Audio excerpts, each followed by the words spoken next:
আমরা আপনার সাথে আপনাদের পরিচিত, তাই তো? এটা বলেন তো কি হয়েছিল, কেন এটা আমরা বেসিক্যালি আমি অন্য একটা ডক্টরের কাছে যখন করাই, সেটা আমার ওখানে প্রবলেমটা ছিল হচ্ছে পিছনের দিকে একটা ফাঁকা অংশ তৈরি হয়েছিল যেখানে খাবারটা ঢুকতো, অ্যান্ড দেন সেখান থেকে গন্ধ বের হতো।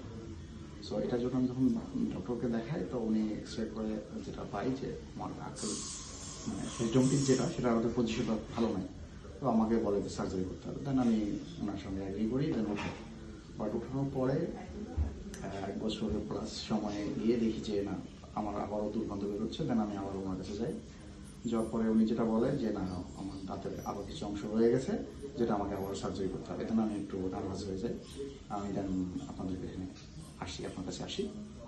দেন আপনি যেটা গাইডলাইন করছেন, এক্সরে করার পরে যেটা বলছে যে না, এটা উঠাই ফেলতে হবে, কারণ ওখানে একটা ইনফেকশন তৈরি হয়েছে। দেন একটা আজকে যখন সুন্দরভাবে এটা আপনি করে দিচ্ছেন, খুব ভালো লাগছে।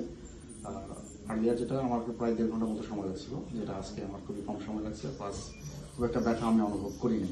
কষ্ট হয়েছে? না, কোনো কষ্ট হয় নাই। বাট আর্লিয়া আমার যেটা হয়েছে, আমি হয়তো ব্যথা পাই নাই, বাট প্রচণ্ড রকম একটা প্রেশার ফিল করতেছিলাম, যে আমার খুব কষ্ট হচ্ছিল, যেটা আজকে আমি আজকে সেরকম কোনো কষ্ট ব্যথা না, এরকম কোনো সমস্যা আমি পাইনি আজকে। আচ্ছা, আর এই যে আমরা যখন কাজ করছি, কোথাও কোনো ব্যথা লেগেছে? না, কোনো ব্যথা হবে না। ঠিক আছে, সব কিছু স্বাভাবিক ছিল। তার মানে বেশি অসুবিধা হয় না, না? বেশি অসুবিধা হয় না। ঠিক আছে, থ্যাংক ইউ।